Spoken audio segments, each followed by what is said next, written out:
No, I'm not much for CIA tactics and, propaganda and mind control and deception. I'm more along the lines of trying to see where all that is occurring, trying to point out when the propaganda is happening, trying to point out when deception is occurring, trying to figure out what's actually going on here, and sort of trying to learn how to see through the BS, if you will. And I've been getting a lot of practice doing that with today's media, mass media, all the um, all the politicians saying one thing and doing another, and just learning how to exercise my ability to think rationally concerning these issues and to, cut through all the nonsense. Hi, Celeste. Organizational, I have here, when organizational identification and control prevent sharing scientific discovery. I don't remember if I did a talk on this. I got a B minus on this paper. This was my last paper I turned in for one of my communication courses. But essentially, this paper overviews the fact that if you have a large organization, there are multiple levels of forming a person's mind that person goes through, which kind of forms their mind and molds the way they look at the world around them. So naturally, in a nutshell, if you have everybody believing the same ideas and thinking about the problems that you face the same way, with the same attitude and the same beliefs, and there is a mystery inside of that larger organization, chances are most likely that everybody in that organization is also going to accept that same mystery, because they also believe all the information is correct leading up to the mystery, and they all think the same way leading up to that mystery. And what people need to learn, I think, in the future now, 21st century, 2020 is rolling around, and we're like, well, I was reading one thing about they want to build a larger particle collider. Now, I don't think a larger particle collider is going to accomplish anything, because the larger particle collider was already built time and time and time again. But nothing has ever happened from the knowledge that we gained from those particle colliders. They've just gone down a rabbit hole full of confusion and more particles that somehow exist that we're supposed to believe are real but don't actually explain anything. The major mysteries of nature, such as what causes gravitation, what causes mass, what causes magnetism, are still not answered. They still don't know why radioactivity occurs, why atoms fall apart. They don't know that. They don't have any cause for it.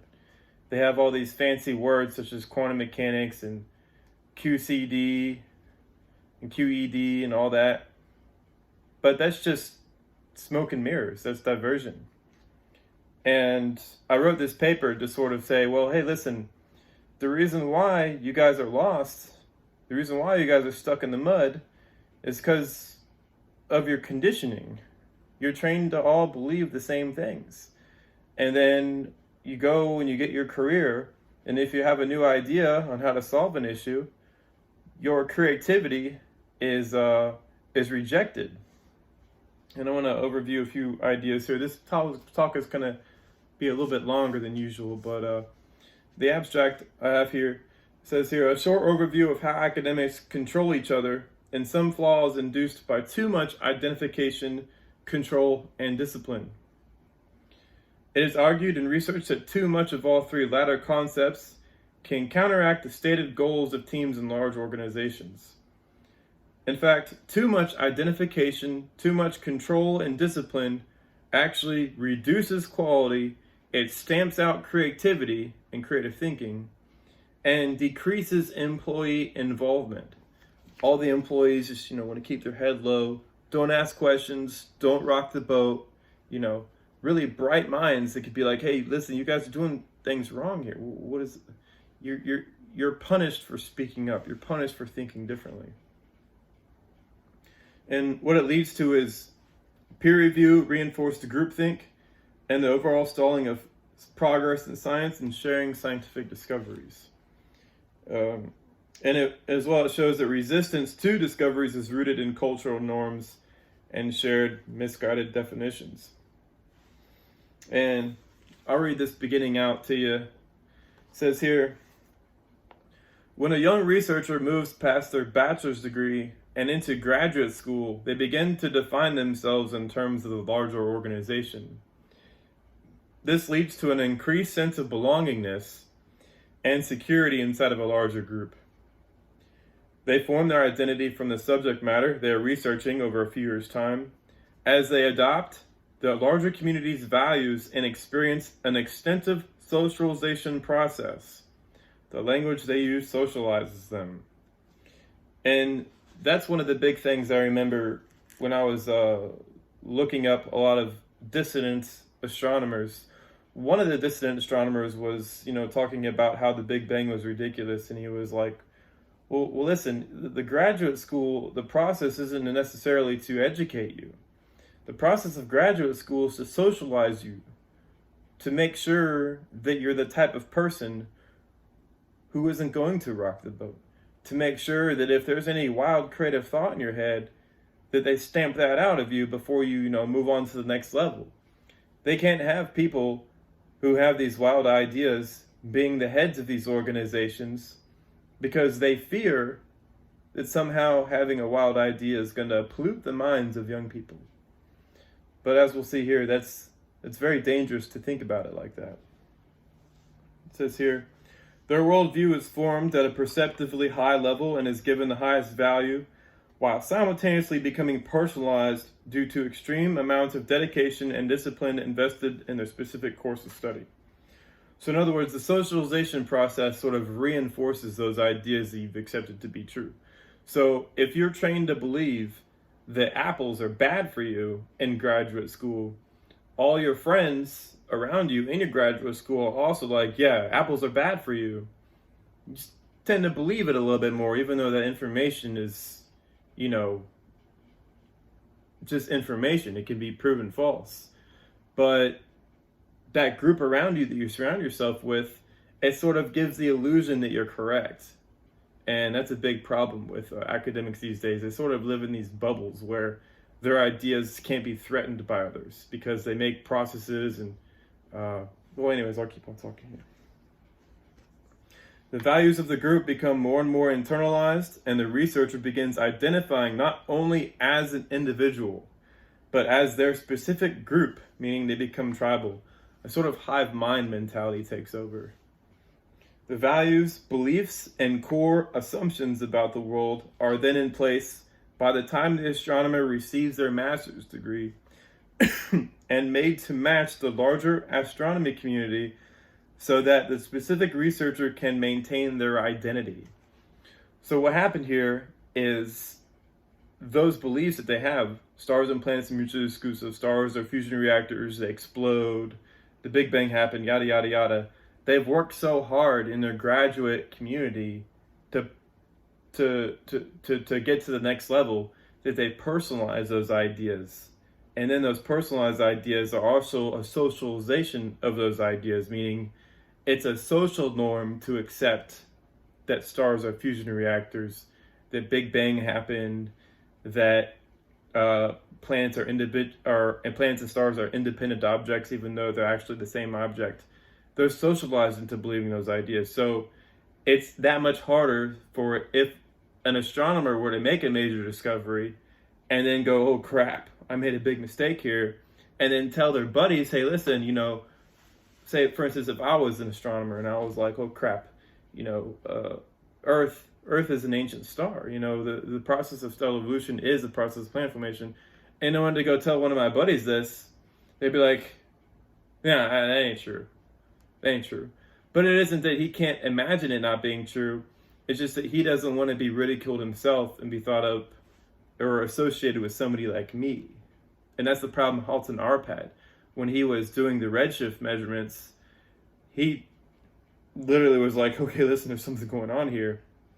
And then when he had his PhD underlings that were studying under him, who wanted to be, they wanted to make him the advisor or whatever, he told his PhD underlings, say, listen, you got to be careful. You're going to associate with somebody like me, and some people are like, "Oh, don't associate with that guy over there." Even though he was a trained physicist, even though he was he was on the good side of science. He was about making discoveries, about pushing us forward. But that kind of groupthink is in there. But anyways, I got off track here. And it says here, this is the first step in the researcher's path towards being able to be controlled by being placed in team environments, and makes the new astronomer easy to control by people with similar backgrounds. And what I mean by that is, if everybody is trained on the same level and you go up and work for larger organizations, you're going to be surrounded by people who have the same background as you. It's going to have that social pressure to conform there. You're not going to want to step out of line, because everybody else was trained to believe the same things you were trained to believe in. And it gives you a sort of group cohesiveness in your mind, even though, regardless, it could be completely false information. Continuing on.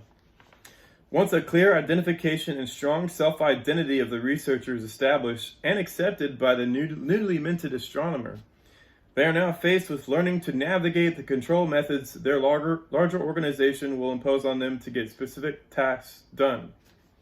And when I mean control methods here, I mean if you're being unruly. How does somebody working in the restaurant industry get treated if they're unruly? They get fired. That's it. That's all there really is to it. But if you're a trained astronomer and you spend all those years in college and you're being unruly, of course, it's not going to be easy to be like, oh, well, you're fired, because you're a trained astronomer. You spent all those years working, learning your skill set. If you're a computer programmer, you spend all those years learning your skill set. It's not like because you're fired, therefore you forget all the information you were trained into believing to be true. It's still there. So the control methods that a larger organization uses are going to be much different naturally. They can't sit there and threaten to fire you because you'll just go to work for another institution. They got to do other more sinister things. What they want to do, they have to use more advanced methods. And being that astronomers absolutely need technology, and they need they're more expensive telescopes. The bigger, more expensive they are, the higher quality work they can make, thus the better papers they can write, and they can further move up the ladder of success. So if the astronomer does not maintain the identity of the group, meaning if they go out doing willy-nilly whatever it is they want to do, what will happen is, a lot of bad things will happen. I'll go ahead and read this out to you. And wishes to study something other astronomers do not believe is important, managing astronomers and committees will vote and prevent you from obtaining telescope time. So basically what happens is a lot of astronomers, they get around a round table and they have all these propositions for using the telescope time. And you have all these researchers like, oh, give me telescope time over here, or let me do this over here. There's such a limited amount of time you can use on the telescope that they're like, well, we're only going to study the stuff that we determine to be important. And if you're a new researcher and you have some willy-nilly idea that they don't agree with, you're not going to get telescope time. If you're not going to get telescope time, you're not going to have anything to write a paper with. If you don't have anything to write a paper with, you can't publish a paper. If you can't publish papers, the mentality of these academics is publish or perish. Therefore, you can't work your way up the career ladder. So you have to accept the group identity, or at least feign acceptance of the group identity to have a career. So basically, I mean, either you can believe what they're telling you or pretend to believe what they're telling you just so you can use the expensive gear.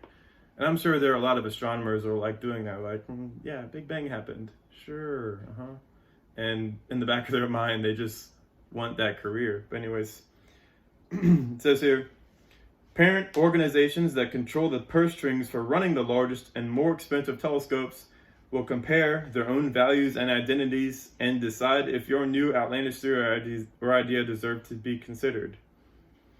They will only grant time on telescopes for ideas they already consider correct, which removes the transcendent qualities of astronomy and naturally stamps out creativity and quality of work that could be done, instead preferring ideas everybody already accepts is possible regardless if they have never been discovered, such as astronomical dark matter. That was kind of a mouthful there. And essentially, if the ideas aren't accepted, if we don't already accept the possibility of this idea being correct, even though we don't know if it's correct, you're not going to get the telescope time. So a sort of groupthink takes over. That's why they're still pushing this dark matter stuff, even though not a single shred of it has been found anywhere in the entire universe. Yet they still have telescopes searching for it. Come on now. That's groupthink at its very finest. Therefore, if you want to study something that does not mesh with the values of the group, then you will not be allowed to use the technology you need. And here's one of the really big ones that I've learned. Even before any type of other control mechanism is used on an individual to work in a team environment, bureaucratic controls have long been put into place. The very act of receiving an advanced degree is a bureaucratic control, a sort of ultimate rule book on what ideas you're allowed to accept as true, how to think, how to socialize, and how to work in teams of people whom you have never met. The employee handbooks are the astronomy and physics textbooks themselves. Obtaining the astronomy degree precedes any type of contracting or grant-funded work, as it shows you have fully read and understood how things are done and what ideas are not allowed. And this is a double-edged sword. This is especially important because many ideas are simply wrong.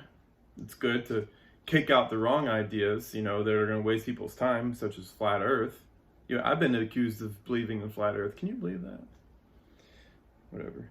And the process of graduate education acts as a grinder to help prevent any wild ideas to seed in the researchers' minds. This makes teams easier to form and more work can get done because of it. Reading thick astrophysics textbooks itself also acts as a deterrent for inquiring minds and has a latent effect of thinning out the herd, which means if you see something you don't like, you see something you don't agree with, or it thins people out. Make sure if you're not really dedicated to this cause, then you don't get to have the advanced degree. So that only the minds that are easiest to condition into a specific way of thinking are allowed into the larger community. And that's what really sucks. This is the really sucky part.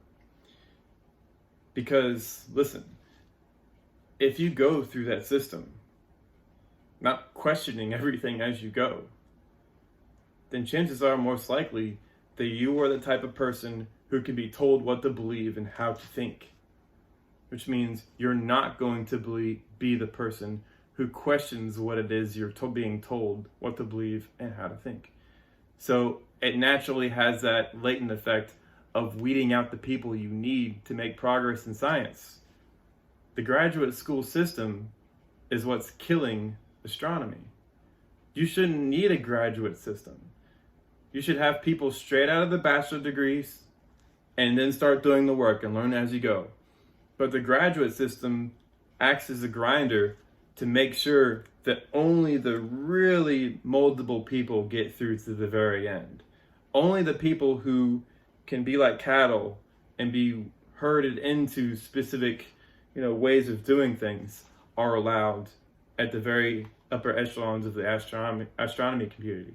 But those are also the people that get in the way of progress, because those are the people who then, in turn, are the gatekeepers for new ideas, because they're the ones that become the head editors of journals, of holding high positions, that work with politicians that determine where the grant money goes, and yada, yada, yada, all the way down the line. And that's not good. But anyways, I think I made this video long enough. I could keep on going here, but 20 minutes I think is one hell of a talk. I'll do more about that, but there's a lot of lessons here concerning how people's minds are manipulated. It isn't as simple as, science is forming hypothesis, testing hypothesis, working on new ideas. It's not like that. It's full of politics, it's full of mind games, it's full of bureaucracy, it's full of power plays, it's full of careerism, it's full of groupthink. It's heavy, heavy, heavy in that. It isn't just as simple as, oh well, here's a great idea, like I was when the very beginning in 2011, where I could just share it with somebody and boom, it would spread around the world. No, there are huge systems involved that are designed to keep things the way they are, to keep status quo.